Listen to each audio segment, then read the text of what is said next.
We can now go to Miami, Florida, and speak to our reporter there, Clovis Casali. Clovis, tell us more about where you are and what Election Day has been like there. Well, I'm in Miami South Beach, and I went at the beginning of the day to a polling station. There's more Democratic leaning. There you had Democratic supporters telling us that they were extremely anxious about today.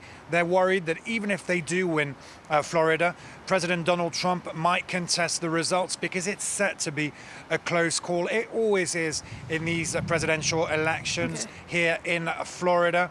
And it's interesting to say that in Florida, usually the man who wins in Florida then goes on to win the White House, practically always. So everybody's really looking at Florida and those 29 electoral votes to reach that magic number of 270. We also went today to Little Havana in Miami. As you can imagine, strong Cuban-American community there. Also a lot of Hispanics and a lot of die-hard Trump supporters.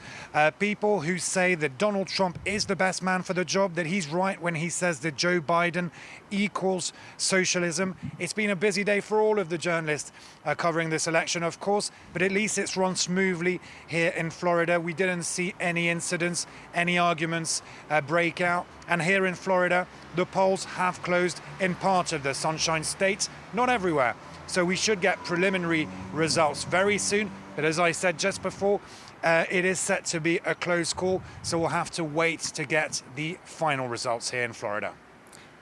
Clovis, the coronavirus has been a huge issue in this election. How have you seen that playing out for voters there in Florida? Well, first, let me tell you that we attended a rally, a late-night rally on Sunday night with Donald Trump addressing supporters. There was no social distancing. You had thousands of Republican supporters gathered, many, maybe half of the crowd, without masks. And that's, of course, worrying when you look at the pandemic here in the United States.